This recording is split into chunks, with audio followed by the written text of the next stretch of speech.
Halos lahat na ata may mga rebar cage patungo dun sa examiner. Kamakailang update natin, tuloy-tuloy yung drilling na ginagawa nila. Wala pa tayong nakikita ni isa na nabalot ng round concrete form at inuumpisahan na ang i-pouring. So lahat pa lang ay rebar cage. Nimulan ko to, walang naniniwala sa paligid ko. Magandang umaga sa lahat ng mga kababayan natin sa Luzon, Visayas at Mindanao, at higit sa lahat sa mga kababayan natin dyan sa abroad, mga OFW, immigrants. Ayan, shoutout po sa inyong lahat. Magandang umaga. At ayan, nandito po tayo ngayon sa kaban ng EDSA southbound at mag-update tayo ngayon dito sa MRT7 Elevated Turnback Guideway. Sisilipin po natin kung ano na yung latest na progress ngayong umagang ito. Araw po ng Biyernes, ika-15 na po ng Nobyembre taong 2024 at ikapito at kalahati na po ng umaga. So mag-start po tayo dito mga kasikap. Bago nga tayo magtungo doon, ayan, don't forget to like and subscribe sa mga hindi pa po. Yung willing lang po, no? Wala po itong pilitan. At eto na yung update din dito sa concourse o footbridge na ginagawa dito sa SM North EDSA sa Tawid. Patungo yan dito sa Emerson Building, Save More. At ganun din dito sa P2P bus station na ginagawa nila. Ayan. Mula dun sa footbridge sa ilalim ng LRT1 viaduct dito sa gitna, ayan, mayroon na siyang mga maliliit na columns na lalagyan, pagpapatungan ng bubong yung pavement dyan sa gitna. So butas pa yan. At ganun din dito hanggang dun yun sa dulo, no? So may harapan ng SM Annex. Ito yung SM Annex sa harapan natin. Ito naman yung viaduct ng LRT1 extension. Patungo yan dito sa Unified Grand Central Common Station. Yung nandun naman sa kabila, yung may mga steel box girders, ayan naman sa MRT3. At ayan yung SM North EDSA. So ito na yung update ngayon dito. So tara mga kasikap, diretso na tayo doon. Let's go! Ayan, ang ganda ng style niya, no? Hindi lang pala to footbridge, concourse. Ayun, no? Talagang gawa siya sa mga bakal. Wala dito sa girder niya sa baba, sa mga gilid-gilid, puro bakal. Para mount. At ayan na yung West Avenue dito, kakanan tayo.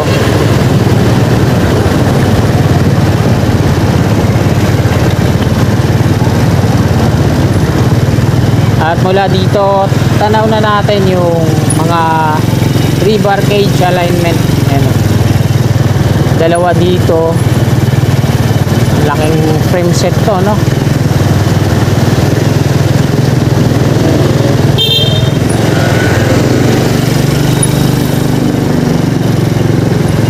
Ayan. Halos lahat na ata may mga rebar cage patungo dun sa examiner. Kamakailang update natin, tuloy-tuloy yung drilling na ginagawa nila. Wala pa tayong nakikita ni isa na nabalot ng round concrete form at inuumpisahan na ang i-pouring. So lahat pa lang ay rebar cage na nakatirik. O baka ibang contractor na yung gagawa dito sa pagpo-pouring, no? Ang gumawa kasi dito sa nag-drill at naglagay ng mga nag-install ng mga rebar cage na yan din sa mga na-drill nila ay Trevi. At kasalukuyang ito pa nga yung ginagawa nila. Ayan, nagdi-drill ulit sila sa part na to dito sa may pagitan ng mga rebar cage. Ito yung batching plant nila dito. Ayan, meron din dito another rebar cage at andito na sa crawler crane. Nagli-lifting sila dito, no? Ayan nata yung papasok dyan sa temporary steel casing na yan.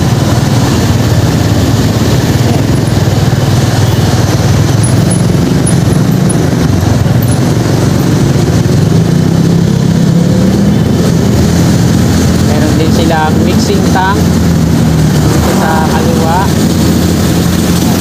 generator, tapos yung mga blade ng board filing machine, mga temporary steel casing, another batching plant.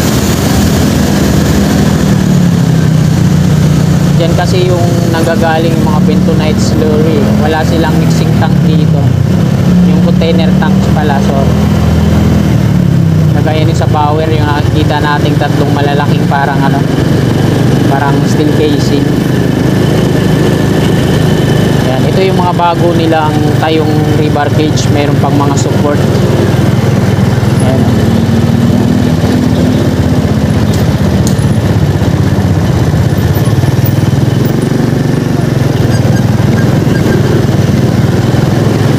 Dito naman sa tawid, ito tatlo na temporary steel casing, tapos mixing tank ulit, yan, tapos mga tube, frame set, tapos meron din silang crawler crane dito, tapos ayan, dami mga steel plate bar, rebar cage. Tapos ayan, meron din sila dito excavator at isa pang board filing machine na kasalukuyang nagdi-drill. At meron truck na merong pang lifting yung likod.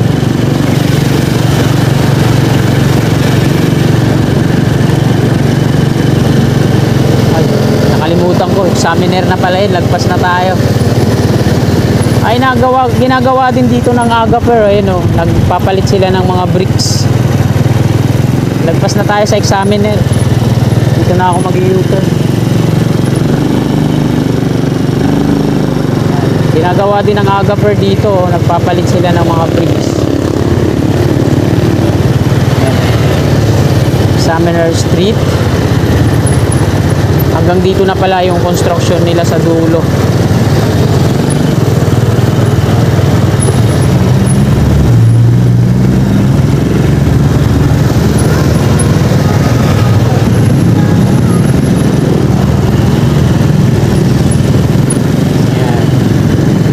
Yung susunod na i-drill nila, yung pinaka-last dito. Lubog na nga yung 1, 2,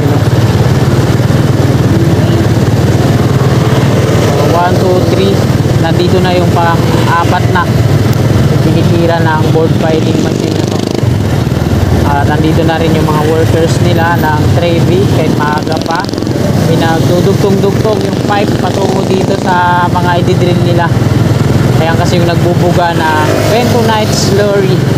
Ayan yung hinahalo nila sa sa dinidrill nila, yung binubutas kasi mausok yun dahil sa may mga konkreto, ayan, mga lupa, parang yun parang semento na hinahalo nila. Dami na, hanggang doon na yun sa dulo, mga rebar cage alignment.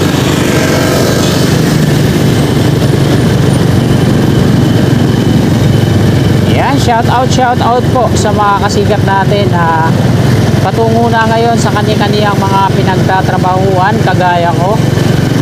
Dahil nga on the way lang to sa aking work, ay syempre samantalay na natin may update ko ngayon. Pagkakataon na to, dadaanan lang naman natin to. Jackhammer pa sila dito. Mga concrete blocks na yan. Saan kaya nila gagamitin yung mga alam ko na, nilalagay nila sa yun, wala namang tower crane dito kasama. Karamihan kasi ng mga concrete blocks na yun yung nilalagay sa tower crane, pangtimbang ba. Patungan pala ng mga steel pipe yun.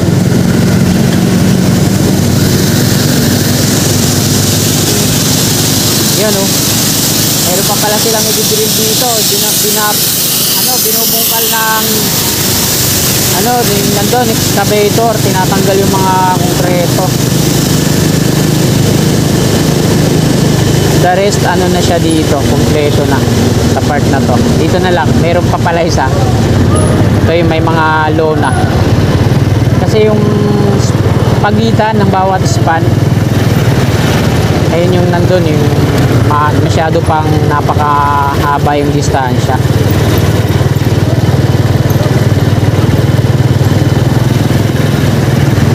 Napaka-exciting yung ano na to.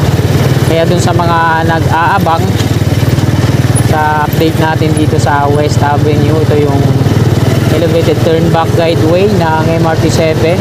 Mag-subscribe na kayo dyan para lagi kayong updated, no, sa ating mga infra na ginagawa dito sa Metro Manila. So dalawa dito at dalawa din dun sa Tawid.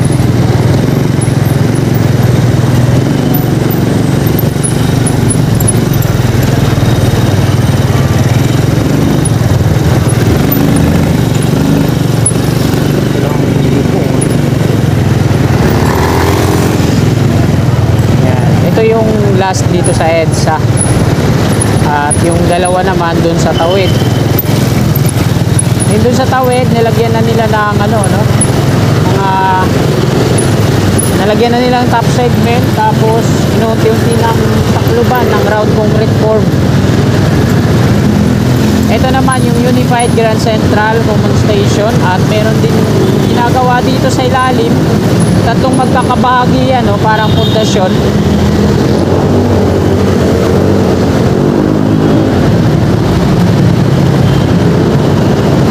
Ayan. At ayan na yung MRT3 naman sa dulo. So hanggang dito na lang tong video na to, mga kasikap.